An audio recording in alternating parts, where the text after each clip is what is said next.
कीड़े नहीं लगते। दुनिया के किसी भी नदी के जल में कीड़े लग जाते हैं। और जल से सबकी भावनाएं कहीं ना कहीं जुड़ी है, प्रत्येक धर्म की। हिंदू धर्म में तो तीर्थों का महत्व है ही। तीर्थ का मतलब ये होता है जहां कोई घाट हो, जहां जल हो। लेकिन इसके अलावा भी जैसे सिख हैं, वे काट लिए तो तालाब खोल दिए, नदियों से अपनी श्रद्धा हटाकर तालाब खोले, तो कहीं अमृतसर, तो कहीं नानकसर, तो कहीं तरन तारण, कुल तालाब बनाए ना। लेकिन अमृतसर का कितना भी जल हो, उसको बोतल में रखो, कीड़े पड़ जाएंगे। गंगा की मुकाबला नहीं कर सकता। यहां तक कि ईसाई हैं, जीसस क्राइस्ट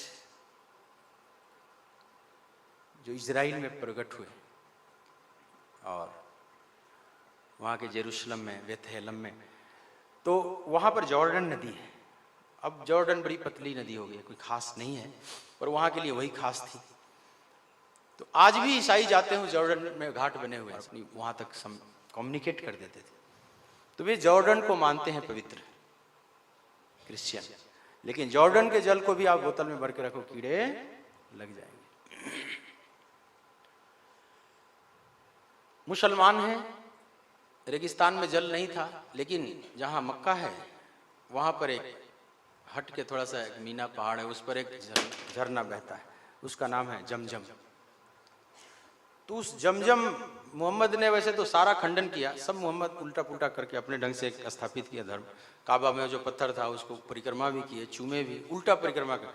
हम लोग जैसे दाहिने रखकर परिक्रमा करते हैं, उल्टा करेंगे। उल्टा करना उनका स्वाभाविक है जैसे, तो खैर जो भी किया, लेकिन वैसे ही जैसा मंदिरों में करते हो, चूमा उस पत्थर को, आज भी वही सब करते हैं प्रक्रियाएं। लेकिन अपने ढंग से मूर्तियों को तोड़ा, एक नया ढंग से मार्ग दिया। लेकिन एक चीज मोहम्मद ने कहा कि जो जमजम का पानी आता था, क्योंकि वहां पहले मूर्तियां थी कुल यहूदियों की, ईसाइयों की परंपराओं की, सबको मोहम्मद ने अपने हाथों से तोड़ा, उस काबा में घुस घुस के अंदर। तो लेकिन एक चीज घोषणा किया उस दिन, जिस दिन मक्का पर फतेह किया, कि जो जॉर्डन, जो जमजम का पानी आता था, आबे जमजम, वो वैसे ही आता रहेगा। तो आज भी जाते हैं कुल हज करने, हाजी आते हैं तो शीशी में भर कर लाएंगे, आबे जमजम है, आबे हयात है। मतलब जिसकी जहां श्रद्धा जोड़ दी गई। लेकिन तुम्हारा जमजम का पानी भी कीड़े से भर जाएगा अगर बोतल में रख के देखो। एकमात्र गंगा ऐसी नदी है दुनिया की जिनके पानी में कीड़े नहीं लगते। और इसके लिए विज्ञान बहुत परेशान है, इस तत्व को ढूंढने में। बड़े बड़े रिसर्च हुए हैं अनेक बार विश्व के बड़ी बड़ी लैबोरेटरियों में, लेकिन कारण अभी नहीं मिला, मिलेगा भी नहीं, क्योंकि कारण भौतिक नहीं, कारण आध्यात्मिक है। क्यों? क्योंकि यहां पर सबसे अधिक चिंतन हुआ है इस भारत, ये भूमि पर, अध्यात्म की गहराई। अगर आप उपनिषद वगैरह ठीक से पढ़ते हैं तो फिर आप बाहरी ग्रंथों को पढ़ो, तुझे लगेगा कितने हल्के हैं। यहाँ का अध्यात्म कितनी गहराई को टच किया है, आपका सिर झुक जाएगा अगर विचार से पढ़ोगे तो। लगेगा कितनी उर्वरा धरा है आध्यात्मिक ढंग से ये भारत। उसमें भी ये हिमालय, भारत में भी हिमालय सबसे फर्टाइल लैंड है आध्यात्मिक दृष्टि से। और उसमें भी ये जो गंगा का प्रवाह है, गोमुख से लेकर जो प्रवाहित होती हुई गंगा, गंगा सागर जाती, इन दोनों तटों पर जितनी साधनाएं हुई है युगों से, उतनी साधनाएं तो इस धरती पर कहीं भी नहीं हुई। सर्वाधिक उर्वरा धरा है। तो जब साधनाएं होती है तो उस संकल्प को जल खींचता है। जब शुभ चिंतन करेंगे ना तो उसको खींचता है, जल पीता है, लिक्विड होता है। लिक्विड जल्दी आपके संवेदनाओं को खींच लेगा, अपने में पी लेगा। इसलिए आप देखोगे यहाँ जल छिड़का जाता है ना कथा के बाद, मतलब ये जो जल रखा हुआ है कथा के वाइब्रेशन को पी रहा है, और वो जल का छींटा आपके ऊपर पड़ेगा तो आपका भी कुछ उद्धार होगा। यहां तक आप देखे होंगे कोई ऋषि मुनि क्रोध में आ जाएंगे और किसी को श्राप देंगे तो हाथ में जल लेकर अभिमंत्रित करके उसको फेंक देंगे। वो जल को क्यों अभिमंत्रित कर रहे हैं? क्योंकि जल में अपनी भावनाओं को उड़ेल दिए वे जो चाहते हैं, और वह जल आप पर पड़ा और वैसा ही हो गया। तो जहां भी संकल्प कराया जाता है वो जल लेकर, तो जल और आपके संकल्पों का कोई संबंध है कि नहीं है? वह लिक्विड जल्दी पी लेता है अपने आप में। तो गंगा के दोनों तटों पर जितने विचार, जितनी विचार हुए हैं, किए गए हैं, उतना दुनिया में और कहीं नहीं। और वह आध्यात्मिक तो उन वाइब्रेशन को पिए है, लेकिन ये किसी लैब के टेस्ट में नहीं आएगा। वह तत्व आध्यात्मिक है, भौतिक नहीं है। अभी भी आप ऋषिकेश से जल भर कर ले जाएं, प्रयोग करना है तो देख लें, 15-20 साल छोड़ दे वैसी बोतल, या आपके घर में पड़ा हो कोई गंगा जल, अब उस प्रवाह को ही रोक दिया जाता है। हर की पैड़ी से कुछ चला गया सिंचाई में जल, अब जो जल बचा वो गंगा का है ही नहीं, आगे बहुत अल्प है। फिर भी गंगा कितने हड्डियों को पचा जाती है। इसमें इतनी हड्डियां डाली जाती हैं, इतने मुर्दे डाले जाते हैं। इस जल में कुछ इतनी ताकत है कि उसको फिर भी गला देती है, पचा जाती है। दूसरी नदी इतनी नहीं झेल पाएगी दुनिया का कोई भी। लेकिन फिर भी समय के प्रवाह में, अगर इसका अविरल प्रवाह तो अब छोड़ा भी नहीं गया है ना, हर की पेड़ी सब खेतों में डाल दिया, अब जो बचता है वो सब नदी नालों का कुल पानी आ जाता है, तो उसकी जो ताकत तो अब बची नहीं, वो निकाल लिया आपने। नहीं तो शुद्ध गंगा को अभी भी छोड़ दिया जाए, इनके अविरल प्रवाह को, तो अभी भी बैक्टीरिया को मारने की इसमें बहुत क्षमता है। तो भौतिक और आध्यात्मिक और सांस्कृतिक तीनों दृष्टियों से भारत की गौरव है गंगा। ऐसे गंगा के तट पर गंगा माता की गोद में बैठकर हम कथा कर रहे हैं, और ये भागवत कथा भी सर्वाधिक गंगा तटों पर ही हुई है। सुखदेव जी भी सुना रहे हैं, सनकादि भी सुना रहे हैं, सब गंगा के तट पर ही सुना रहे हैं। तो भागवत की सबसे ज्यादा ज्ञान गंगा प्रवाहित हुई है माँ गंगा के तटों। बोलिए गंगा माता की। सौभाग्य से अभी जो हमारे देश के प्रधानमंत्री हैं उन्हें गंगा से बहुत प्रेम है, गंगा के प्रति चिंतित हैं। शपथ लेने से पूर्व वे जाकर काशी में पहले माँ गंगा को प्रणाम करते हैं। तो है करुणा और काम भी शुरू हो गया है। बोलिए भक्तवत्सल भगवान की जय। तो नदियों की स्वच्छता पर हमें ध्यान देना चाहिए, हमें भी सहयोगी बनना चाहिए। कभी ये पॉलीथीन या कुछ गंदी चीज घाटों पर न छोड़ें, दिखाई पड़े तो उठा भी लें। इतने सुंदर पवित्र घाट जहाँ बैठे हुए हैं सब सामने, कितने सुंदर सुंदर घाट हैं। ये सब वर्ल्ड के सबसे सुंदरतम घाट हैं जहाँ बैठे हुए हैं, क्योंकि भारत जैसा सम्मान दुनिया में किसी जगह नहीं है नदियों का। नदियों का यहाँ पूजा जाता है, और उसमें भी गंगा की महिमा तो सब जानते हैं। उसमें भी ऋषिकेश का यह स्वर्गाश्रम का घाट, ये देख रहे हो कितना सौंदर्य है। अगर यहाँ एक भी गंदगी छोड़ते हो तो कैसा अपराध सा नहीं लगता, हिंसा सा लगता है। यहाँ तो जी करे तो अगर समय मिले, भजन उजन में मन न लगे कथा के बाद, तो कहीं घाटों पर डोलते रहो राम झूला से लेकर इधर, कहीं कुछ दिखे तो गंदगी भी साफ करो, तो वो भी आपके लिए एक बहुत बड़ा पुण्य का काम होगा। कुछ न समझ में आए, मन नहीं लग रहा है भजन में, तो इतना तो कर ही सकते हैं। इससे यहाँ कई लोग हैं अभी भारत में सफाई के प्रति बहुत लापरवाही। अभी मैं देखता हूँ कहीं पन्नी फेंक देते हैं, पॉलीथीन, ऐसे पॉलीथीन में भरकर गंगा में फूल फेंक देंगे। वो पॉलीथीन कितना दूषित करता है। बन सके तो फूल भी न फेंके तो ज़्यादा अच्छा है। उस प्रवाह में फूल की कोई मानसिक फूल चढ़ा दें, मन से गंगा को फूल अर्पित कर दें। हम सबको सहयोग करना होगा। लेकिन कुछ बात बनी है, बता रहे थे ब्रज घाट पर कि पहले से गंगा में शुद्धिकरण आई है, लेकिन एक ही बार नहीं हो जाएगा। हाँ, हमारे केदार जी बैठे हुए हैं, हमेशा वहाँ जाते हैं, तो ऐसा आप भी महसूस किए? हाँ, बहुत फर्क पड़ा है। इसका मतलब एक आशा की किरण दिखाई पड़ रही है। गंगा का शुद्धिकरण का एक बहुत भगीरथ प्रयास फिर से इस कलयुग में प्रारंभ हो चुका है, और देश का पुण्य जागृत होता है तब। और ये विश्व की एक मतलब स्वाभिमान है, इस धरती का स्वाभिमान है गंगा, और बाकी सब नदियों का सम्मान होना चाहिए। नदी जल प्रदूषण, वायु प्रदूषण, ध्वनि प्रदूषण, सब पर ध्यान रखना चाहिए कि कहीं से भी विकृति ना आवे। ये पर्यावरण, ये सब हमारा अपना है, ये है तो हम हैं। हम दोनों एक दूसरे पर परस्पर अवलंबित हैं, तो एक दूसरे का सहयोग से ही ये जगत चल रहा है। तो सफाई पर विशेष ध्यान रखें। कहीं भी आश्रम में भी हैं तो यहाँ हर चीज़ जी करे कि कहीं गंदगी दिखाई दे साफ कर। इतना पावन आश्रम, इसमें कहीं भी गंदगी दिखाई पड़े तो आप खुद भी लग जाएं। एक तो ज्ञान यज्ञ में आप भाग लिए हुए हैं, ऊपर से पवित्र आश्रम उत्तराखंड और ये स्वर्गाश्रम गंगा का तट, यहाँ कोई भी भूल ना हो आपसे, इस बात का सतत ध्यान रखें। बन सके तो खूब सेवा कर सके जितना हो सके। तो यह सूर्य वंश में एक कथाएं आई है सगर इत्यादि की, भगीरथ इत्यादि की। इसी वंश परंपरा में आगे चलकर एक राजा होते हैं अज, उस परंपरा में आगे चलकर एक राजा हुए दशरथ, और उनकी 3 रानियां हैं, लेकिन पुत्र एक भी नहीं। एक दिन ग्लानि से भर जाते हैं, गुरुदेव के पास जाते हैं। एक बार भूपति मन माही,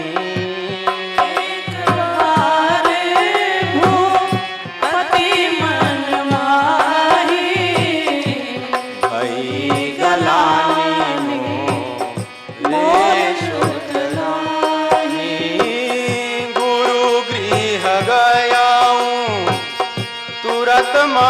महिपाला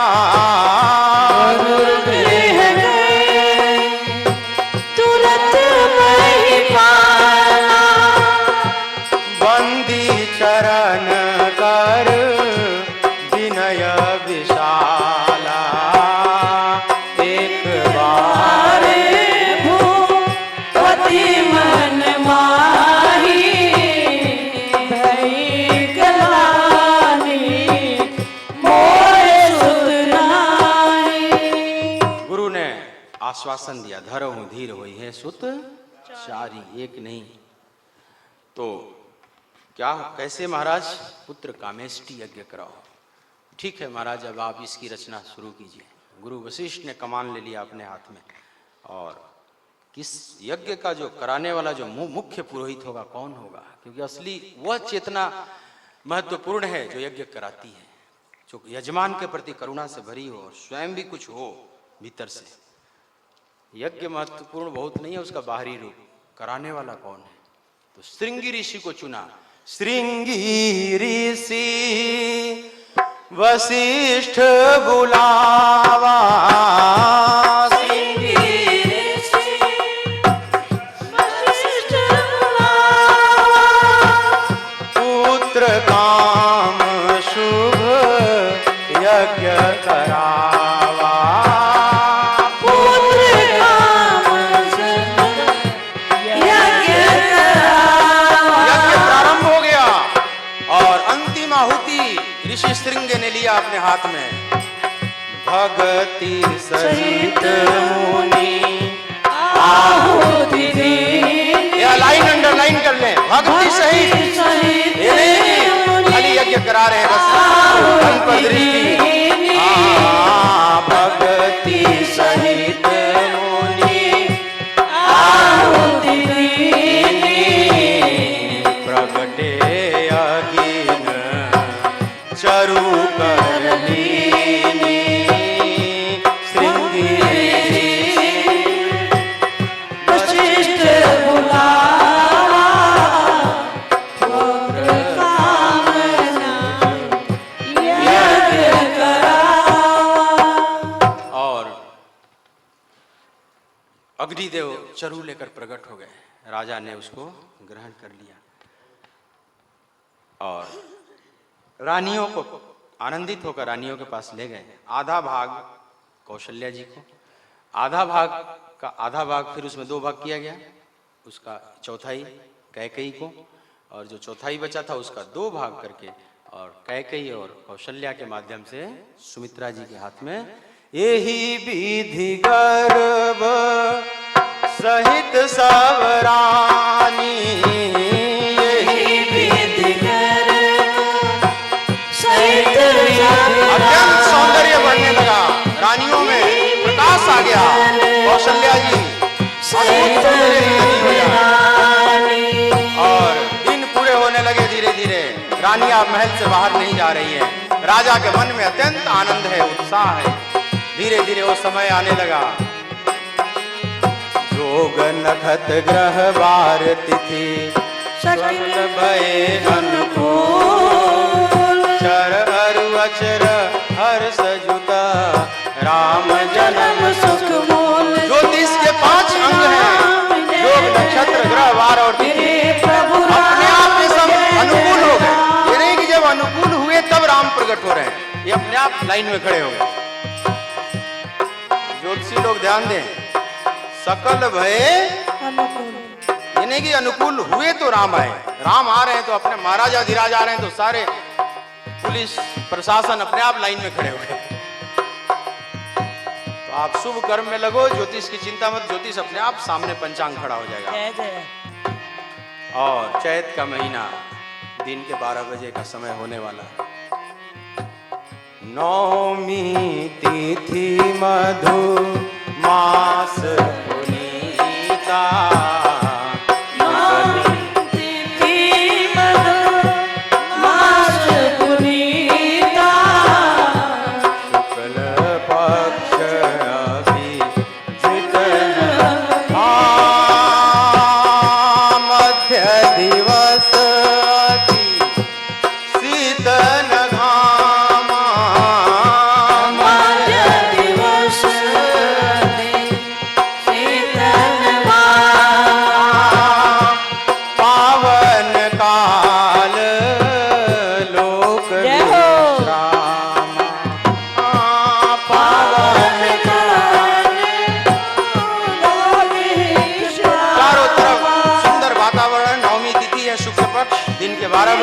अभिषिक्त नक्षत्र मास पुनीता। और प्रकृति अपने पूरे ऐश्वर्य में प्रकट हो गई, आनंद नृत्य करने लगी।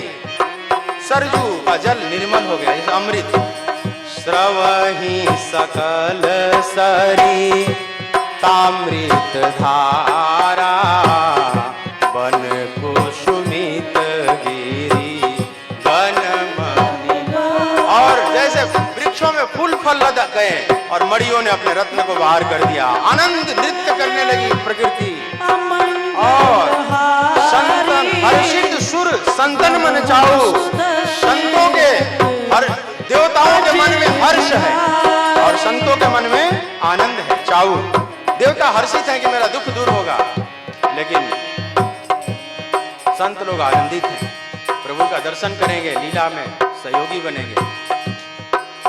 और धीरे धीरे समय 12 बजे का आता जा रहा है और माँ कौशल्या के कक्ष में विशेष प्रकाश प्रकट हो गया, दिव्य प्रकाश, डिवाइन लाइट। और देखते देखते माँ कौशल्या के माध्यम से प्रकट हो गए चतुर्भुज रूप में भगवान। बोलिए चतुर्भुज भगवान, शंख चक्र गदा पद्म लिए हुए। और माँ को स्मृति आ गई, पूर्व जन्म में तपस्या का परिणाम है, हम ही ने मांगा था। और लगी माँ स्तुति करने, भये प्रगट कृपाला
माँ कौशल्या को पूरी ज्ञान दृष्टि प्रकट हो गई है। कहती है ब्रह्मांड निकाया निर्मित माया रोम रोम प्रति वेद का है सो मम उर्वासी है उपहासी। इतना जो अखिल ब्रह्मांड नायक हो मेरे छोटे से हृदय में आ गया, उदर में आ गया। यह उपहासी, यह बात थोड़ी उपहासी हास्यास्पद लग रही है। सुनत धीरमति थिर न रहे, बड़े बड़े धीरमति वाले भी विचलित हो जाएंगे, लेकिन नहीं, अड़ो अड़ियाम महतो महियाम। वो महान से भी महान है और सूक्ष्म से भी सूक्ष्म, करीब से भी करीब है।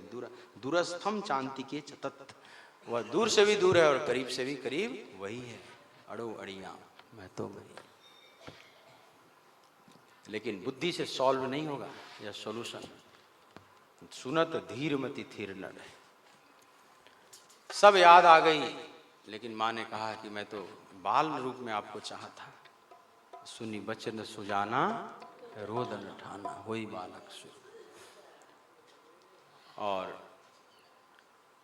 आवाज आई, दासियां आनंदित हो गई, राजा को सूचना देने जाती हैं, महाराज महाराज बधाई हो बधाई हो, सुंदर बालक का जन्म हुआ है। राजा ने अपना बेशकीमती हार। तब तक फिर रानी दौड़ती है कैकेयी के महल से, बधाई हो महाराज बधाई हो, एक सुंदर बालक का जन्म हुआ है। पुनः एक हार उतार कर देते हैं।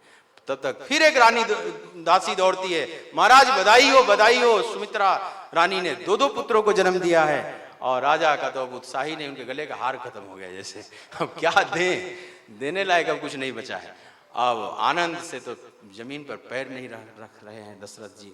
और आनंद उत्सव, इधर जात कर्म संस्कार होने लगा, दशरथ जी का आंगन भर गया, स्वस्ति वाचन होने लगा और आनंद उत्सव सब अवधवासी करने लगे। इतना आनंद उत्सव किए हैं कि 1 महीना कैसे बीत गया, मास दिवस कर दिवस भा, मर्म न जाना कोई, रथ समेत रवि था के निशा पवन विधि हो। और सूर्य भी अपने देख रहे हैं कि मेरे वंश में ऐसा उत्सव हो रहा है, तो वो भी भूल गए, गति भूल गए, भानुकुल भानु प्रकट हो गए। और इस तरह से बच्चे बड़े होने लगे। नामकरण संस्कार हुआ, जो आनंद सिंधु सुख राशि सी करते त्रैलोक सुपासी, सुसुख धाम राम अस रामा, अखिल लोक दायक राम। कौशल्यानंदन का विश्व भरण पोषण कर जाई ताकर नाम भरत, कैकेयी नंदन भरत। लक्षण धाम सकल जगत आधार, गुरु वशिष्ठ ही राखा लक्ष्मण। सुमित्रानंदन और जगदाधार जो हैं, ये जाके सुमिरन ते रिपुनासा, नाम शत्रुघ्न। 4 नाम, राम भरत लखन और शत्रुघ्न। बच्चे बड़े होने लगे। और लेकिन बचपन की कहानी कुछ गोस्वामी जी ने खास नहीं लिखी, क्योंकि कोई उपद्रव नहीं करते। राम बड़े सरल सूठे हैं। और सुखदेव जी हैं कि निकलना नहीं चाहते कन्हैया के वर्णन करते करते। दोनों विपरीत अवतार हैं बिल्कुल। एक इतने सरल सूठे हैं कि कोई उपद्रव ना हो तो क्या लिखा जाए। थोड़ा सा भोजन के समय, भोजन करन बोल जब राजा, नहीं आवत तजी बाल। कौशल्या जा, कौशल्या जब बोलन जाई, ठुमुकी ठुमुकी प्रभु चलत पराई। ठुमुक ठुमुक भागते हैं, ठुमुक चलत रामचंद्र बाजत पे। लेकिन बड़ी जल्दी पकड़ में आ जाता है। बड़े सरल सूठे हैं, बहुत नहीं परेशान। कन्हैया जैसा नहीं कि मटकी फोड़ दिया है या भागा जा रहा है। गोकुल की गलियों में जसोदा लथपथ हो गई है छड़ी लेकर और भागा जा रहा है पकड़ में, नहीं, ऐसा नहीं। बड़ी जल्दी पकड़ में आ गई। बस इतनी लिखने लायक। और क्या लिखा जाए बाल लीला। राम की वनवास लीला में दम है और राम की कृष्ण की बाल लीला में दम है, वृंदावन लीला में दम है। दोनों में, उनकी वनवास लीला और इनकी बाल लीला। तो बाल लीला में ठहरेंगे। अब इनको राम को जल्दी बड़ा कर, और बड़े हो गए थोड़े, तो इधर विश्वामित्र जी आ गए और ले जा रहे हैं ताड़का सुबाहु के लिए। नहीं देते बन रहा है, हाय हाय करने लगे दशरथ जी। वशिष्ठ जी ने समझाया, जैसे तैसे राम और लखन को लगाए और आगे आगे गुरुदेव विश्वामित्र, उनके पीछे राम, उनके पीछे लखन जा रहे हैं। गंगा के तट पर बक्सर जाते हैं, जहाँ पर ताड़का, सुबाहु और मारीच के आतंक से मुक्ति दिलाई। यज्ञ पूरा हुआ, लेकिन यह यज्ञ तो एक बहाना था, असली बात कुछ और। मिथिला की तरफ बढ़ते हैं और उस धनुष यज्ञ में मिथिलावास, फिर पुष्प वाटिका में प्रथम दर्शन एक दूसरे को करते हैं राम और जानकी। माँ से प्रार्थना करती है माँ जानकी, जय जय गिरिवर, जय जय गिरिवर राज किशोरी, जय महेश मुख चंद्र चकोरी, जय गज वदन खड़ानन माता, जगत जननी। अनेक प्रार्थना की है, खसी माल मूरत मुस्कानी और बाम अंगन फड़कन, मन जाहि राचे मिलहि सोबर, सहज सुंदर सांवर करुणा निधान सुजान शील स्नेह। स्नेह जानत रावर। आनंदित हो जाती है माँ जानकी अगले दिन धनुष यज्ञ के लिए, और सब उस रंगमंच पर इकट्ठे हो जाते हैं। एक बहुत श्रेष्ठ आसन है जहाँ पर विश्वामित्र जी राम लखन के लिए बनाया है राजा जनक ने, और दूत ने पहले घोषणा किया, सब शर्त को बताया और सब राजा उठाने लगे। फिर 10,000 मिलकर उठाने लगे, हिलता भी नहीं। भूप सहस दस एक कहीं 12 लगे उठावन, डरे ही न टारा। अब लखन इधर जनक की उदासी, खिन्नता, वीर विहीन मही में जानी, और उग्र रूप ले लिए लखन। अरे कि कंदुक यू ब्रह्मांड उठाऊं, ऐसे ऐसे धनुष को तोड़ने की क्या बात करते हैं, मैं पूरे ब्रह्मांड को उठाकर कच्चे घड़े की तरफ फोड़ दूं। भगवान ने कहा जरा शांत हो जाओ, शांत हो। लखन बेचारे मन मसोक के रह जाते हैं, लेकिन राम की तरफ फिर गुरुदेव ने देखा, विश्वामित्र जी ने इशारा, उठो राम भौजो भंजो भौ चापू मेटो तात। फिर राम चलते हैं, बड़ी जैसे शेर का बच्चा बढ़ रहा है उस धनुष की तरफ। आश्चर्य हो रहा है कैसे कोमल बालक तोड़ेगा, लेकिन इसकी वीर रस भी दिखाई पड़ रहा है। वहां जाकर पुनः गुरु को मानसिक प्रणाम किए, गुरु ही प्रणाम मन ही मन की ना, अति लाघव और लेत चढ़ावत खैचत गाढ़े, काहू न लखा देख सब ठाड़े। और उसी समय ते ही क्षण राम मध्य धनु तोड़ा, भरे ध्वन गुरी धुनी घोर कठोर, और मध्य खंड करके दो, और लोगों को केवल खंडित धनुष दिखाई पड़ा। कब? जैसे बिजली कौंध गई और धनुष टूटा हुआ दिखाई पड़ा। दम के उदामिनी धनुज मिलिए, केवल एक कौंधा बिजली की कौंधने की तरह धनुष आकाश में दिखाई पड़ा, और फिर खंड में पड़ा हुआ दिखाई पड़ा। एक सन्नाटा छा गया, और इधर 10 जनक कुल में आनंद का ज्वार उठने लगा, लेकिन एक विघ्न आ गया और वो विघ्न भी चला गया। फिर लखन और संवाद कितना कठिन है। थोड़ा अहंकार है परशुराम में, उस अहंकार को तोड़ा भगवान ने, अपने आप सारंग धनुष चढ़ गया। देखो, और दोष जनक भी नहीं दिख रहे हैं, जनक विदेह राज है, लेकिन बड़े अपशब्द बोल देते हैं परशुराम जी, रे जड़ जनक धनुष के, जनक जड़ नहीं परम चैतन्य है, विदेह राज हैं जनक, उनको आप जड़ कैसे कह सकते हैं? जिसकी बेटी को वैदेही कहा जाता है, लेकिन परशुराम के आंखों में क्रोध और अहंकार है, कुछ नहीं दिखाई पड़ रहा है। रे जड़ जनक, जो परम चैतन्य में स्थित है, उसको तुम जड़ कह रहे हो। न जानकी दिख रही है, न राम दिख रहे हैं, न लखन दिख रहे हैं, न विश्वामित्र से डर लग रहा है, क्योंकि दोनों बराबर के हैं, वो भी बड़े खुखार हैं, उनका जीवन बहुत भयंकर रहा है। तो जो बराबर का है वहां क्रोध नहीं जा रहा है। नहीं तो दोष तो विश्वामित्र का था ना, आदेश तो इन्होंने दिया था कि उठो राम भौज, सारा दोष तो विश्वामित्र का था, लेकिन विश्वामित्र से लोहा नहीं ले रहे हैं परशुराम, क्योंकि वहां खतरा मोल लेने जैसा है, ये तो बड़ी खतरनाक व्यक्ति। तो क्रोध कमजोर पर आ रहा है, ले देकर राम पर ही सब तो यहां देखो, गुरु ने आदेश दिया तो उसको डांटो।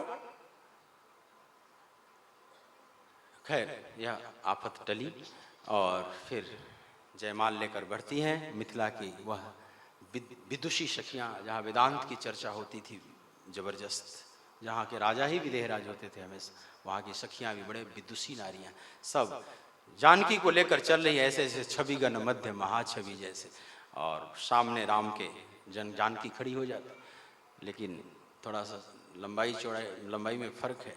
अब माला कैसे डाली जाए, राम थोड़े लंबे हैं ना, बहुत लंबे नहीं हैं लेकिन लंबे हैं। एक व्यक्ति गया बाजार में और ठेले को देखकर दुख बेचने वाले को उससे कहा कि ये ठेले पर जो नींबू बेच रहे हो किस भाव का है? बोला महाशय नींबू नहीं है, मौसम्बी है। मतलब इतने लंबे नहीं हैं लेकिन थोड़े लंबे तो थे ही।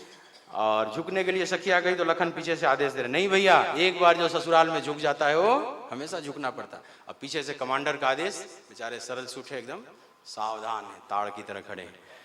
लेकिन सखियां भी बड़ी चतुर हैं, वो जानती हैं बड़े मर्यादित हैं, तो उनके चरण की तरफ झुकी कि उठाने के लिए झुकेंगे, और जैसे ही झुकी और राम झुकते हैं उसी समय माँ जानकी ने माला, बोलिए सियावर रामचंद्र भगवान की जय। और विश्वामित्र जी ने कहा कि राजन, वैसे तो शर्त के अनुसार हो गया, लेकिन तुम्हारे फिर भी कोई मन में उत्साह हो तो कुछ और वैदिक रीति से कर सकते हो। इधर सतानंद जी बुलाए गए, फिर इधर दूत भेजा गया दशरथ जी के पास। दशरथ को आप विश्वास ही नहीं हो रहा है, मेरे कोमल बालक धनुष तोड़ सकते हैं, हो नहीं सकते। तुमने राम की बात की है, किसी और की खबर लेकर आए हो गलती से, क्योंकि अभी तक कुछ पता नहीं था दशरथ को मेरे बेटे कहाँ हैं। काश उस दिन मोबाइल फोन बन गया होता, तो दशरथ का कभी मोबाइल बंद ही नहीं होता, बैटरी डाउन होती तो फिर से चार्जर में लगाए रहते, दिन भर ऑनलाइन हमेशा रहते, या व्हाट्सअप ही रहता कम से कम। कुछ पता नहीं बेचारे को कहाँ है बच्चे। अब तो न्यूयॉर्क भी जाते हैं तो एयरपोर्ट पर लैंडिंग हो गई, वहीं से व्हाट्सअप कर दिए या बात कर दिए वाइबर पर, ना होगी मैं पहुंच गया हूँ सुरक्षित। तो कैमरे न बने थे ना मोबाइल बने थे। कुछ लोग कहते हैं उस समय भी कैमरा वैज्ञानिक बना दिए होते हैं, मान लो 5000 साल पहले, तो सारी कृष्ण की रिकॉर्डिंग हो जाती, अलग से सीरियल बनाने की क्या जरूरत है, वही हम लोग देखते कैसेट लगाकर। नहीं, ये वैज्ञानिक भी तब बनाते हैं जब सब मामला गुजर जाता है। तो दशरथ जी को कुछ पता नहीं, बोले कि तुमने राम की खबर लाई है किसी और की, मुझे विश्वास नहीं हो रहा, बता प्रमाण दो, क्या प्रमाण है कि राम को तुमने देखा? बोला कि महाराज जब से राम को देखा हूं और कुछ देखने की इच्छा ही समाप्त। दशरथ जी बोले बिल्कुल ठीक कह रहा है, यही मेरी दशा है। अब चल, बारात सजाई जाने लगी और अद्भुत बारात अवध नगरी सजाई जाने लगी, जैसे प्रीत के प्रीत सुहाई। तो बारात चली है, अद्भुत स्वागत किया है मिथिला नरेश ने, और ये अद्भुत मिलन था बारात का। और फिर इधर प्रस्ताव रखा गया कि और सीताजी की एक बहन है और एक और इनके चाचा की भी 2 बेटियां हैं, तो क्यों ना 4 इधर भी हैं 4 इधर, दोनों हो जाए संबंध। तो यह स्वीकार कर लिए दशरथ जी ने, और इधर विशाल मंडप बना है और उसमें सब वैदिक रीति से सब मंत्रोच्चार होने लगे, और अग्नि को साक्षी मानकर फेरे लेने लगे और पानी ग्रहण कर लिए। भगवान राम ने माँ जानकी का, भरत जी ने मांडवी का, लखन ने उर्मिला का और शत्रुघ्न ने श्रुतकीर्ति का। इस तरह से 4 बहुएं और लेकर राजा दशरथ आते हैं, और अवध भर गया पूरी तरह से। कौशल्या इत्यादि को बोला कि बहुओं को ऐसे रखना जैसे आंख की रक्षा पलक करती है, इस तरह से रखना। बड़े सौम्य सब सासुएं हैं, और सासू कोई ऐसे वैसी नहीं है, बड़ी अच्छी है। एक कन्या का विवाह तय होता था जगह जगह, तो सबसे उसको डर लगता था कि सास कैसी मिलेगी। तो भगवान से रोज प्रार्थना करें, माँ पार्वती से प्रार्थना करें कि माँ या तो सास चंगी मिले या तो उसका फोटो दीवार पर टंगी मिले, 2 में से 2 ही हो। तो सासुओं से, कन्याओं को सबसे डर लगता है इसी बात का कि आगे क्या होगा। लेकिन बड़े प्यारे सास, पूरा अवध सज गया, और सब कुछ तो है लेकिन सब एक जैसा नहीं रहा। सब दिन होत न नाम मंथरा मंदमती, चेरी कैकई के अजस पिटारी ताही करी गई गिरामती। 14 बरस राम वनवासी, तापस वेश विशेष हुआ। भरत का टीका दशरथ को बहुत ग्लानि नहीं हुई, लेकिन 14 वर्ष राम वनवास और तापस वेश विशेष हुआ। अरे तुझे हो क्या गया है? अरे शापिनी, तुम्हें इस वंश को डसने के लिए तू पैदा हुई हो। तुम जरा सोच, राम से तुझे क्यों विद्रोह? राम तो तुझे इतना मानता है जैसे कि अपनी माँ कौशल्या को भी नहीं मानता, और तुमने भी वो प्यार दिया है। तुम्हारे कक्ष में ज्यादा रहता था, तुम्हें आज हो क्या गया, सोच। लेकिन कह के एक नहीं सुन रही, कटे हुए वृक्ष की तरह गिर पड़े हैं राजा। वनवास, आर्य सुमंत को भेजा, चाहे एक को भी लौटा लाना, लेकिन आर्य सुमंत आकर कहते एक भी नहीं लौटे। बस इसी पर प्राण टंगा हुआ था। राम राम कही राम कही, राम राम कही राम, तनु परिहरे रघुवर बिरहा, राहु गयो सुरधाम। इधर भरत को जब पता चला, अद्भुत हाहाकार मच गया, हाय हाय करने लगा भरत का हृदय। पिता के मरण का अब गम उतना नहीं है जितना राम के वनवास का गम। चल पड़ते हैं भरत। वो जो चित्रकूट की यात्रा है भरतलाल की, वो रामायण का सबसे श्रेष्ठतम खंड कहा जा सकता है। वह बार बार पढ़ना चाहिए। किसी प्रेस वालों को चाहिए कि वो खंड एक अलग निकाल कर एक पुस्तिका बनाए। जैसे आप सुंदरकांड पढ़ते हैं ना, सुंदरकांड में वो झंझनाहट नहीं आती, लेकिन आप भरतलाल जब चले हैं चित्रकूट, वहां से लेकर पूरा नंदीग्राम तक आते का, उसको एक अलग से कोई पुस्तिका बना दे, बुकलेट, और उसको लोग पाठ करें कभी कभी, जो आपके हृदय को झंकृत करता है। लेकिन एक परंपरा चल पड़ी है सुंदरकांड सुंदरकांड, आप भी भेड़ चाल में पड़ जाता है। लेकिन आप भी महसूस तो इतना करते हैं ना कि जो आनंद आता है भरत चरित्र में, ये तो महसूस करते हो। तो शास्त्र वो पाठ करना चाहिए जिसमें आनंद आवे, नहीं कि घिसा पीटा देखा देखा मशीन की तरह बोले चले जा रहे। तो कभी पाठ करें, देखो प्रयास किया जाए कि निकाला जाए अलग भरत का, भरत की चित्रकूट यात्रा, उसका बार बार पाठ करो। प्रेमा भक्ति का, प्रेमा भक्ति का अद्भुत उसमें। हाँ, भरत की चित्रकूट यात्रा, मतलब जहाँ से भरतलाल चले अब चित्रकूट, वहाँ से लेकर जो संवाद, फिर से नंदीग्राम, ये प्रसंग कितना जानदार है। प्रेमा भक्ति का उसमें सब लक्षण दिखाई पड़ रहे।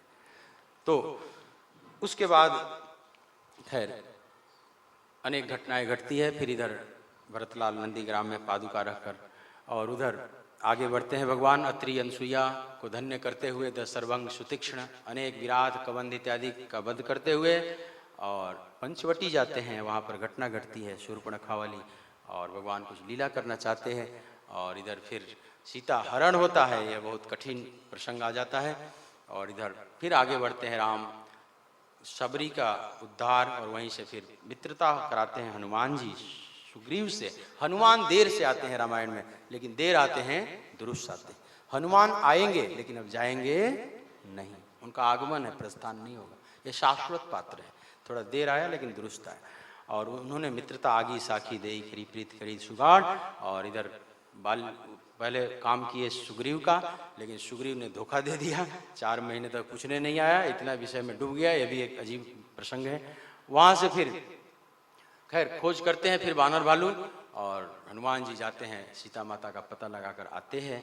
और उसके बाद सेतु बंध की घटना घटती है। दुनिया का एक पहला सेतु है रामेश्वरम में जो बांधा गया समुद्र को। आज भी वैज्ञानिक चकित हैं। जब नासा का आया ना फिगर ऊपर से, जब सैटेलाइट से वो पिक्चर देखते रहे, तो वैज्ञानिकों ने देखा कि 10 लाख साल पुराना मानव निर्मित सेतु है धरती का प्रथम। उनको नहीं पता है राम ने बनाया था किस। वो आज भी रिज दिखाई पड़ता है। गूगल मैप पर आप जाएं, गूगल पर सैटेलाइट मैप पर और रामेश्वरम लिख दें और वहाँ पर देखें, वो अंदर एकदम दिखाई पड़े श्रीलंका और भारत को कैसे जोड़ रहा है। ये जो सेतु समुद्रम परियोजना पर बैन लगा दिया है ना सुप्रीम कोर्ट ने, नहीं तो पूर्व प्रधानमंत्री तो फीता काट दिए थे जाकर, क्रेन व्रेन सब आ गए थे, क्योंकि बड़े बड़ी जहाजें वहां पर रुक नहीं जा पाता, वो रोक देता है रिज। तो अंग्रेज ही चिंतित थे, पूरा श्रीलंका को जहाज घूम कर आती। तो सोचे इसमें एक चैनल खोद दे, बहुत कठोर पत्थर है। तो अब आधुनिक औजार आ गए, तो खोदने के लिए तैयार हो गए, सारा कुछ गिर गया था वहां पर क्रेन आकर। लेकिन उसी समय एक भगवत प्रेरणा कहो कि नासा के वैज्ञानिकों ने, जो अमेरिका का है ना research centre, national aeronautics and research association, इसको नासा बोला जाता है, उन लोगों ने ग्लोब को देखते रहते, उसमें वो फिगर आ गया भारत। अभी कुछ 5-7 साल पहले, 7-8 साल हुआ होगा। और फिर विद्रोह हुआ, सुप्रीम कोर्ट ने इतनी कृपा की उस पर रोक लगा, अभी स्टे लगा। वो एक बहुत बड़ा राष्ट्रीय धरोहर हुआ, आप देख सकते हैं। तो यह सेतु बंध गया, उस पार सेना उतरती है। अंगद जाते हैं पुनः प्रस्ताव लेकर, लेकिन कोई बात नहीं मानता है। और अंत में महायुद्ध, और स्थिति ये आई कि रहा न कुल को रोआ निहारा राम विमुख अस हालत। लेकिन भगवान को उसके राज्य से कोई मतलब नहीं था। विभीषण को राज्य से अभिषिक्त करके 3 दिन का समय बचाया, पैदल नहीं आ सकते हैं, भरत छोड़ देंगे इधर श्री, तो पुष्पक विमान का सहारा लिए और इधर हनुमान जी आकर पहले सूचना दे देते हैं। भरत को अपने हाथों से नहलाया भगवान ने, उनके जटाओं को पहले ठीक किया, फिर स्वयं स्नान किए और अब राज्याभिषिक्त हो रहे हैं। जो दशरथ ने सपना देखा था ना उस दिन, वो 14 साल बाद पूरा हो रहा है। अब भगवान राजा बने और राम राज्य छा गया, जिसकी कल्पना अनेक लोग आज भी करते हैं कि काश फिर से राम राज्य आ जाए। गरुड़ जी से कागभूषण कहते हैं कि जब ते राम प्रताप खगेसा उदित भयउ अति प्रबल दिनेसा पूरी प्रकाश रहेउ तिहु लोका बहु तेन्ह सुख बहु तेन्ह मानसो। हे गरुड़, यह राम राज्य क्या था? एक प्रचंड सूर्य उदित हो गया।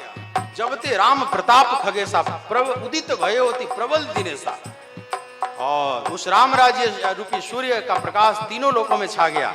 लेकिन बहुतों को तो आनंद मिला, लेकिन बहुतेन मन शोका, बहुतों को शोक भी हुआ। अच्छा राजा आ जाएगा तो सबको आनंद नहीं होगा।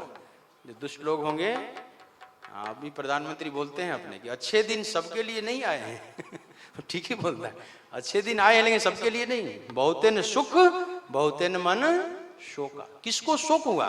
तो जिनहि शोक ते कहूँ बखानी प्रथम अभिद्या निशान सानी अघ उलूक जहाँ कहाँ लुकाने काम क्रोध कई रव सकुचाने। तो पहला जो शोक हुआ वो अविद्या को, प्रथम अविद्या निशानासानी, अविद्या रूपी रात्रि समाप्त हो गई और पाप रूपी उल्लू जहां तहां छुप गए। काम क्रोध कैरव सकुचाने, काम क्रोध रूपी कुमुदनी जो थी, जो रात में खिलती है, वो सब बंद हो गई। सूर्य के उदित होने से दिन में नहीं खिल सकते, दिन में कमल खिलता है। तो ये सब, लेकिन ध्यान दो, ये सब छुपे हुए हैं, अभी जिंदे हैं। अघ उलुक जहां तहां लुकाने, अगर फिर मौका पा जाएंगे तो फिर बाहर आ जाएंगे। मरे नहीं है राम राज्य में, जिंदे हैं लेकिन छुपे हुए। तो राम राज्य के बाद भी कई बार अजीब राज्य आ जाएगा फिर से, ये जिंदे हैं कहीं ना कहीं। लेकिन उस समय उस कौन कौन से कमल खिले? तो धर्म तड़ाग ज्ञान विज्ञाना, धर्म तड़ाग ज्ञान विज्ञाना, ये पंकज विक सही विधि नाना, धर्म तड़ाग ज्ञान विज्ञाना, ये पंकज विक से विधि। धर्म के तालाब में ज्ञान विज्ञान रूपी कमल खिल गए चारों तरफ, और राम राज्य का अद्भुत वर्णन किया गया है। और इसकी कल्पना आज भी करते हैं लोग। लेकिन ध्यान दो, राम राज्य में राम महत्वपूर्ण है। अगर राम न हो तो राम राज्य कैसे होगा? अगर भले लोग उच्च पद को न स्वीकार करें तो कैसे होगा?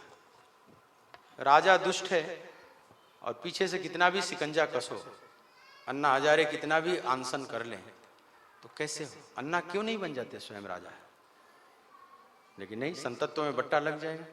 गांधी नहीं बनेंगे राजा, क्योंकि हमें संत कौन कहेगा, मैं राजनीतिक हो जाऊं। हो तो राजनीतिक ही, और राम राज्य का सपना देख रहे हो और स्वयं राजा नहीं बनना चाहते हो, तो राजा जो बनेगा वो उसके हाथ में पावर आएगा। तो राम राज्य के केंद्र में कौन है? राम है ना, तब राम राज्य है।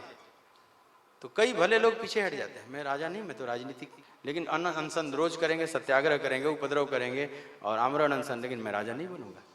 राजा बने, भले लोग पद नहीं स्वीकार करेंगे तो फिर कैसे होगा? खाली अनशन के शिकंजे से तुम्हारी बात बन जाएगी। बुरा आदमी, उसके हाथ में पावर आ जाएगा, वो कहीं से काम कर देगा गड़बड़। तो दुर्भाग्य हुआ देश का कि भले भले लोग पद स्वीकार नहीं कर रहे। तो ध्यान देना, राम राज्य में राम इंपॉर्टेंट है। राम केंद्र में है तब राम राज्य है, नहीं तो राम राज्य नहीं हो सकता। खैर, बड़े संक्षेप में भगवान ने सुखदेव जी ने पूरा किया है और साकेत धाम को अंत में लेकर सब कुछ चले जाते हैं। इस तरह से यह राजा राम की कहानी यहाँ पूरी होती है। राजा राम राम राम, राजा राम राम राम, राजा राम राम राम, राजा राम राम राम, राजा राम राम राम, राजा राम राम राम, राजा राम राम राम, सीता राम राम राम, सीता राम राम राम, सीता राम राम राम, सीता राम राम राम, सीता राम राम राम, सीता राम राम राम, सीता राम राम राम, सीता राम राम राम, सीता राम राम राम, राजा राम राम राम, ताली बजा के। राम राम, राजा राम राम राम, राजा राम राम राम, राजा राम राम राम, राजा राम राम राम, राजा राम राम राम, सीता राम राम राम, सीता राम राम राम, सीता राम राम राम, सीता राम राम राम, हरि बोल। राम राम राम, सीता राम राम राम, सीता राम राम राम, सीता राम राम राम, राजा राम राम राम, राजा राम राम राम, राजा राम राम राम, राजा राम राम राम, राजा राम राम राम, राजा राम राम राम, राजा राम राम राम, सीता राम राम राम, सीता राम राम राम, सीता राम राम राम, सीता राम राम राम, सीता राम राम राम, सीता राम राम राम, सीता राम राम राम, सीता राम राम। बोलिए सियावर रामचंद्र चंद्र भगवान की जय, भक्त वत्सल। भगवान की जय। अब आचार्य चंद्रवंश की कथा सुनाते हैं, जिसमें ययाति चरित्र है। ययाति के पुत्र हुए यदु, और इसी वंश में आगे चलकर अनेक राजा हुए, देवमीड़ इत्यादि, जिससे इस वंश का नाम पड़ा यदुवंश। इसी में आगे चलकर एक राजा हुए शूरसेन। शूरसेन के पुत्र हुए वसुदेव जी। सुखदेव जी महाराज कहते हैं कि राजन, वसुदेव जी का विवाह हुआ देवकी से, जो कंस की चचेरी बहन है। मथुरा के राजा हैं उग्रसेन, और उनके भाई हैं देवक, उनकी एक पुत्री है देवकी। उग्रसेन के पुत्र हैं कंस। तो अपनी चचेरी बहन का विवाह अपने मित्र वसुदेव से कराया कंस ने, और आकाशवाणी हुई कि 8वां गर्भ तुम्हारा काल बनेगा। कारागृह में डाल दिया, क्रम क्रम से पुत्रों को मारता गया। अंत में भगवान कृष्ण 8वें पुत्र के रूप में अवतरित हुए, और गोकुल में नंद बाबा के यहाँ पले, फिर वृंदावन आए, अनेक लीलाएं किया, फिर मथुरा आए, कंस का उद्धार किया, गुरुकुल में गए, फिर द्वारकापुरी का निर्माण किया, द्वारकाधीश बने। महाभारत के युद्ध में तुम्हारे दादा अर्जुन को उपदेश दिया गीता का, विजय दिलवाया पांडवों को। अंत में यदुवंश का भी संहार करा दिया, और द्वारकापुरी की लीला को मिटाकर प्रभास क्षेत्र में जाकर भगवान ने शरीर अपनी लीला का संवरण कर लिया। इतना कह के सुखदेव जी महाराज चुप हो गए। यहीं से 9वां स्कंद पूरा होता है। परीक्षित सोच रहे हैं कि अब और कुछ बताएंगे, लेकिन सुखदेव जी चुप हैं। परीक्षित को न रहा गया, फिर पूछे गुरुदेव कृष्ण कथा सुनाइए। बोले सुना तो दी अभी अभी, एकदम परम धाम तक चले गए वे प्रभास क्षेत्र में। तो नाराज से हो जाते हैं अपने गुरु पर, झुंझुला जाते हैं, प्रेम कलह। तो 10वें स्कंद का पूर्वार्ध प्रारंभ हो जाता है यहाँ से। राजोवाच, परीक्षित कहते हैं, कथितो वंश विस्तारो भवता सोम सूर्ययोः राज्ञां चोभय वंश्यानां चरितम परमाद्भुतम। राजन, गुरुदेव, कथितो वंश विस्तारो भवता सोम सूर्ययोः, आपने बड़े विस्तार से कुल वर्णन किया। ये सोम वंश, ये सूर्य वंश, ये चंद्र वंश के राजा हुए, सूर्य वंश का, जो मैंने नहीं भी पूछा, जो कि हमें जरूरत नहीं थी। बड़े विस्तार से कुल वर्णन किए। और जो हमारे परम आराध्य हैं, मेरे प्राणधन हैं, उनकी कथा करने में इतनी कंजूसी, मुझे बिल्कुल यह बात अच्छी नहीं लग रही। सुखदेव जी महाराज मुस्कुरा रहे हैं परीक्षित को देखकर, मानो पूछ रहे हैं कि तुम्हारा क्या संबंध है कृष्ण से जो इतने व्याकुल हो। परीक्षित कह रहे हैं, गुरुदेव, एक नहीं अनेक संबंध है। मैंने तो गर्भ में ही उनका दर्शन किया है। मैं ऐसा बालक हूं जो गर्भ में ही उनका दर्शन किया, मेरी रक्षा किया है। द्रोण पुत्र अश्वत्थामा के शस्त्र से मेरी मां सहित हम दोनों जलने वाले थे। जिस प्रभु ने गर्भ में रक्षा किया मेरी, उस प्रभु की कथा इतनी संक्षेप में। और महाभारत के युद्ध में जहां बड़े बड़े मगरमच्छ थे, बड़े बड़े योद्धा, महारथी रूपी मगरमच्छ, भीष्म जैसे, कर्ण जैसे, कृपाचार्य जैसे, द्रोणाचार्य जैसे, और इस महायुद्ध में हमारे 5 पितामहों को जिसने सुरक्षित कर दिया, रक्षा कर लिया, क्या वे केवल अपने बल से बच गए? उन प्रभु ने ही बचाया था। तो उनसे अनेक संबंध है मेरा गुरुदेव, उनकी कथा आप विस्तार से सुनाइए। फिर भी नहीं बोल रहे हैं आचार्य सुखदेव। तो परीक्षित बड़े विवेकी हैं, एक कूट प्रश्न रख देते हैं कि महाराज, आपने कहा कि 6 पुत्रों को तो मारा कंस ने, और 7वां पुत्र जो हुआ देवकी का, वो रोहिणी के गर्भ से जन्म लिया। महाराज, ये कैसे हो सकता है? देवकी का पुत्र रोहिणी के गर्भ से कैसे पैदा हो जाएगा? अब तो कथा के विस्तार में जाना ही पड़ेगा, मजबूर कर दिए। राजा के विवेक को देखकर बड़े प्रसन्न होते हैं आचार्य सुखदेव। बोले कि राजन, मैं तुझे सुनाऊंगा, इसीलिए मैंने 3 दिन स्पेयर में रख रखा है सुनाने ही के लिए। लेकिन राजन, जब कृष्ण कथा चलेगी तो ये 3 दिन अखंड बीत जाएगा। तो आप जरा जलपान कर लीजिए, थोड़ा और ताजगी ला दीजिए। परीक्षित बोले, गुरुदेव, यद्यपि इसी भूख प्यास की वजह से मेरे से ऋषि का अपमान हो गया और मुझे श्राप लग गया 7वें दिन तक्षक रचने का, लेकिन आज वो भूख प्यास पता नहीं कहां चली गई है। आपके श्रीमुख से जो कथा रूपी अमृत का मैं पान कर रहा हूं, तो मुझे भूख प्यास की बिल्कुल चिंता नहीं। आप कथा सुनाइए गुरुदेव। अत्यंत प्रसन्न हो जाते हैं आचार्य सुखदेव और लगे स्तुति करने परीक्षित की कि सम्यक व्यवस्थिता बुद्धि तव राजर्षि सत्तमा वासुदेव कथायाम ते यज्जाता नैष्ठिकी रति। हे राजर्षि सत्तमा, हे श्रेष्ठतम राजर्षि सत्तमा, एकदम सुपरलेटिव डिग्री में बात कर रहे हैं। राजर्षि, राजर्षि सत्तर, राजर्षि सत्तमा,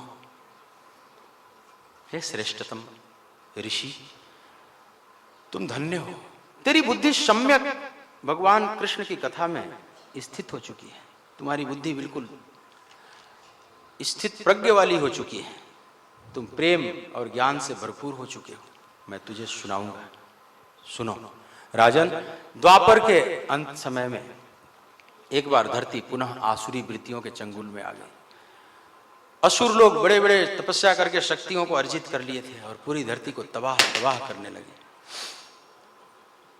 पृथ्वी त्राहिमाम करने लगी। सभी मिलकर, ऋषि मुनि देवता पृथ्वी सब मिलकर ब्रह्मा जी के पास गए और ब्रह्मादि भी देवता सब मिलकर भगवान की स्तुति करने लगे। पुरुषम पुरुष सुक्तेन उपतस्थे समाहित। पुरुष सुक्त से सबने भगवान का आह्वान किया। तो उधर से आकाशवाणी सुनाई पड़ी। वो सिर्फ ब्रह्मा जी को सुनाई पड़ी, क्योंकि ब्रह्मा जी की ट्यूनिंग मिल चुकी थी सही सही, बाकी को नहीं सुनाई। जैसे जिस रेडियो स्टेशन पर आप कांटा घुमाते हैं तो जैसे ही आपका ट्यूनिंग सही सही मिल जाता है, वहाँ की फ्रीक्वेंसी मिल जाती है, तो आप आवाज़ सुनने लगते हैं। लेकिन जिसका कांटा नहीं मिला उसको सुनाई नहीं। तो प्रार्थना भी सबकी सुनवाई नहीं हो जाती, जिसकी ट्यूनिंग मिल जाती है, जो सही फ्रीक्वेंसी अपना सेट मिला देता है वहाँ से, तो उसको अच्छु तार जुड़ जाता है। आप अपनी बात को भेज सकते हैं और आपकी बात वहाँ की बात आप तक आ सकती है। ब्रह्मा जी ने सुना कि वसुदेव गृहे साक्षात भगवान पुरुषः परः जनिष्यते तत्प्रियार्थम संभवन्तु सुर स्त्रियः। और देवताओं को बताया कि भगवान ने हमें आश्वासन दिया है, ऐ देवताओं कि जाओ वसुदेव के घर में साक्षात भगवान अपनी पूर्ण कलाओं से अवतरित होंगे, वह परम पुरुष, और उनको आनंदित करने के लिए हे देवतागण आप लोग ब्रजमंडल में जाकर यत्र तत्र अवतरित हो जाओ, उनकी सेवा में लग जाओ। इस तरह से ब्रह्मा जी ने सबको आदेश दिया। ब्रजमंडल की शोभा बढ़ने लगी, ब्रजमंडल में प्रकृति नृत्य करने लगी, जैसे एक अलग स्वरूप में ब्रजमंडल प्रकट होने लगा भगवान के आने से पूर्व ही। और राजन, शूरसेन के जो पुत्र वसुदेव जी हैं, कंस के में और उनमें मित्रता भी है। बड़े प्रेम से अपनी चचेरी बहन देवकी का विवाह संपन्न कराया कंस ने। और वसुदेव जी और देवकी को रथ पर बैठाकर रथ का बागडोर अपने हाथों में संभालकर ससुराल बहन को छोड़ने जा रहा है। और जैसे ही रास्ते में आगे बढ़ा, आकाशवाणी होती है, पथि प्रग्रहिणम कंसम आभास्याः शरीरवाक् अस्यास्त्वाष्टमो गर्भो हंताम याम बहसे बुधा। है कंस, तुम जिसे ले जा रहे हो, तुम्हारी इस बहन के 8 पुत्र होंगे और 8वां गर्भ ही तुम्हारा काल बनेगा। जब ऐसा आकाश ने बोला, रथ रुक गया, चकित हो गया, ये क्या हो गया। आसुरी वृत्ति का था, थोड़ी देर में उसका आसुरी भाव जगा और समझ गया कि विधाता मेरे साथ खेल खेल रहा है। ठीक है विधाता, मैं तुम्हारा चैलेंज स्वीकार करता हूं। और मन में इसका भाव आया कि देवकी को ही समाप्त कर देता हूं, न रहेगा बांस न बजेगी, और नंगी तलवार निकालकर केस पकड़ लिया। वसुदेव जी हाय हाय करने लगे, अरे राजन ये क्या कर रहे हो, तुम बहुत सम्मानित कुल में पैदा हुए हो, कंस श्लाघनीय कुल में, हे भोजवंशी तुम ऐसा न कलंक करो, जरा विचार करो, ऐसा कलंक न लो। एक तो बहन है तुम्हारी, वो भी ब्याहता है, स्त्री है, तुम्हें दुनिया क्या कहेगी। कंस ने कहा कि वसुदेव जी आपने आकाशवाणी नहीं सुनी। वसुदेव जी ने कहा कि सुनी। आकाश ने यही बोला है ना राजन कि देवकी का 8वां पुत्र तुम्हारा काल बनेगा। जरा सोचो महाराज कंस, जरा सोचो, यहां अमृत पीकर कौन आया हुआ है, मृत्यु तो सबकी होगी ना। बाकी लोगों को अपने मृत्यु का कारण का पता नहीं, तुम्हें सिर्फ मृत्यु के कारण का पता चल गया, लेकिन मृत्यु तो होगी, कोई ना कोई कारण तो सबके जीवन में होगा मरने का। और राजन जरा सोचो, इसमें देवकी का क्या दोष है, ऐसा ही विधि का विधान है, तो इसमें देवकी तो निर्दोष है ना। लेकिन कंस फिर भी मानने के लिए तैयार नहीं, जिस गर्भ से मेरा शत्रु अंकुरित होगा मैं उसको नहीं छोड़ सकता, इस भूमि को ही नष्ट कर दूंगा जहां से मेरा शत्रु अंकुरित होगा। फिर समझाने का प्रयास करते हैं वसुदेव जी की राजन जरा सोचो, ये 5 भौतिक शरीर है, मरने के बाद भी सूक्ष्म शरीर कारण शरीर सब रहता है, और आत्मा तो सदा ही शाश्वत है। राजन यह मृत्यु बहुत साधारण है, आत्मा की मृत्यु नहीं होती, तुम्हारी मृत्यु नहीं होगी, तुम अजर और अमर आत्मा हो, जरा विचार करो। तो राजन तुम मृत्यु से इतना क्यों घबरा रहे हो, तुम इतने मोहग्रस्त न हो अपने शरीर को लेकर।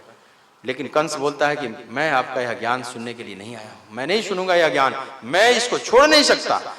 तब अंत में देखा वसुदेव जी ने कि दुष्ट छोड़ेगा नहीं, विचार किया, फिर सोचे कि अर्ध तजहि बुध सर्वस जाता, जहां सब डूब रहा है कम से कम आधा ही बचा लो। तो फिर एक उपाय उन्होंने सोचा, बोला कि राजन तुझे 8वें पुत्र से मतलब है ना, मैं वचन देता हूं तुझे कि 8वां पुत्र देवकी का तुझे सौंप दूंगा। लेकिन बड़े सत्यवादी है वसुदेव जी, कंस को इसमें कोई संशय नहीं है, वह समझ गया कि मेरा मित्र सत्यवादी है, इसमें धोखा नहीं दे सकता, जो कह दिया वो करेगा। लेकिन कंस ने एक शर्त रखा कि बेड़ियों में जकड़कर मैं कारागृह में डालूंगा आप लोग, कारागृह में तब तक बंद रहना पड़ेगा। तो यह भी शर्त स्वीकार कर लिया और कारागृह में भयंकर बेड़ियों में जकड़कर देवकी और वसुदेव को डाल दिया गया। समय पाकर एक पुत्र की प्राप्ति हुई, कीर्तिमंतम प्रथमजम, उनका नाम कीर्तिमंत पड़ा। वसुदेव जी लेकर कंस के पास आते हैं और कंस ने जब देखा तो उसको करुणा आ गई। फिर बोला कि वसुदेव जी कोई बात नहीं, इसको आप ले जाइए, हमें तो 8वें से मतलब है ना, ले जाइए। वसुदेव जी लेकर आ रहे हैं, माँ देवकी को दे दिए, लेकिन देवकी के मन में फिर भी डर है कि दुष्ट की बुद्धि कब बदल जाए, कुछ कह नहीं सकते। इधर देवर्षि नारद आ गए, बड़ा स्वागत किया, बोला महाराज मैंने पहले पुत्र को छोड़ दिया। बोले अरे बड़े नासमझी का काम किया है। बोले महाराज क्या, मेरा शत्रु तो 8वां है ना। बोले अरे देवताओं की जो भाषा है ना गोलमाल होती है, एक अष्ट दल का कमल उठा लिया और बोला कि इसमें बताओ कि पहला कौन है, दूसरा कौन है, 8वां कौन है। तो बोले कि महाराज इसमें तो पहला किसी को भी मान ले। बोले यही तो मैं भी कह रहा हूं, क्या पता देवता उधर से गिनती शुरू कर दें, ये 8वां हो जाएगा। एक गोल मेज सम्मेलन सुना होगा ना आपने, राउंड टेबल कॉन्फ्रेंस जो इंग्लैंड में हुआ था। तो गोल मेज क्यों बनाया जाता था, ताकि सब बड़े बड़े राजा बुलाए गए हैं, अब कोई किसी से अपने को कम नहीं मानेगा। अब लाइन से बैठा हो तो कहे कि मैं बीच में बैठूंगा, जो अपने को बहुत श्रेष्ठ अहंकारी होगा कहे मैं बीच में बैठूंगा, किनारे कोई बैठना नहीं चाहेगा, मैं छोटा हो जाऊंगा। तो गोल टेबल बनाया जाता है और चारों तरफ से कुर्सियां, इसमें कोई बड़ा है ना छोटा है, सब, इसीलिए उसका नाम रखा गया राउंड टेबल कॉन्फ्रेंस, गोल मेज सम्मेलन। तो गोल में पहला दूसरा नहीं होता, किसी को भी जहां मान लो पहला, कोई भी अंतिम हो सकता है, कोई भी मध्य हो सकता है। यह बात उसको जच गई और नारद जी नारायण नारायण करते हुए चल, मतलब ये सहयोग कर रहे हैं भगवान की लीला में, क्योंकि नारद जी जानते हैं कि अगर इसमें करुणा आ गई तो इसका पाप का घड़ा जल्दी नहीं भरेगा और फिर धरती अभी त्राहिमाम करती रहे, तो जल्दी ये मरे। और उन लोगों की आयु ही इतनी ही थी। अब कंस दौड़ा और माँ देवकी के गोद से छीनने लगा।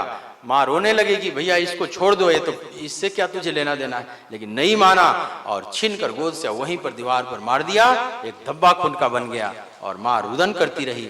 एक इसको गर्भ ट्रांसप्लांटेशन कहते हैं। आजकल तो आश्चर्य नहीं होना चाहिए ना, भाड़े के कोख मिलते हैं, सरोगेसी इत्यादि से कुल बच्चे पैदा किए, तो वही समझ लो अब ये बच्चा पैदा होगा वहां से। उस समय भी विज्ञान थे सब। अब इधर कंस को पता चला वो गर्भ नष्ट हो गया, चलो खुश हो गया कि चलो हमें पाप कलंक नहीं लेना पड़ा। उसको भी कष्ट होता था थोड़ा थोड़ा, तो अपने आप नष्ट हो गया। 8वां आने वाला है, इसी की बेसब्री से प्रतीक्षा है कंस को और भय भी है। चारों तरफ से कारागृह को चाक चौबंद किया गया है। भादों का महीना है, कृष्ण पक्ष अष्टमी की तिथि है और संध्या बेला हो चुकी है और हजारों हजार सैनिक से चारों तरफ मथुरा का जो कारागृह है घेरा गया है। कहीं से कुछ लीकेज न हो जाए, कहीं से निकल न जाए। साथ साथ उसमें फाटक है उस कारागृह में, सब में बड़े बड़े ताले लटक रहे और उसके बाद हजारों हजार सैनिक पहरा दे रहे। धीरे धीरे रात्रि उतरती चली जा रही है। प्रकृति बड़ी सुहानी हो गई, बड़ी निर्मल, और चारों तरफ फूल खिल गए। असमय यमुना बिल्कुल निर्मल प्रवाहित होने लगी, जबकि भादों में मटमैली होती यमुना एकदम स्वच्छ प्रवाहित होने लगी। प्रकृति में शीतल मंद सुगंध त्रिविध समीर बहने लगा। आकाश में जो चंद्रमा है ना, जबकि वो अष्टमी का चांद है, आधा चांद उदित होगा 12 बजे रात को, उस समय मोटा हो गया बिल्कुल पूर्णिमा की चांद की तरह। क्यों? क्योंकि मेरे वंश में भगवान आ रहे हैं। इतना खुश हो गया जैसे मोटा दिख रहा है पूर्णिमा की चांद की तरह। और इधर जो बादल हैं गरजने लगे। समुद्र के किनारे, कथा आती है समुद्र के किनारे जाकर गरजना, समुद्र को चिढ़ाने लगे। इस बार मेरा रंग धारण करके भगवान आ रहे, घनश्याम रूप में आ रहे। और सब जगह आनंद का वातावरण है, सिर्फ कंस के हृदय में नहीं। बहुते न सुख बहुते न मन शोका, बहुतों के मन में शोक भी है। तो अब धीरे धीरे रात्रि अवतरित होती जा रही है, लेकिन माँ देवकी और वसुदेव जी घबरा रहे हैं, पता नहीं इस पुत्र के साथ कुछ हो न जाए। इधर 12 बजने से थोड़ा पहले ही देवता लोग आए, माँ देवकी के कक्ष में प्रकट हो गए सब, और गर्भस्थ जो भगवान हैं उनकी स्तुति करने लगे, जिसको गर्भा स्तुति कहा जाता है। मतलब भगवान आ रहे हैं उससे पहले देवता लोग स्वागत कर रहे हैं, आओ प्रभु आपका स्वागत है। स्वागतम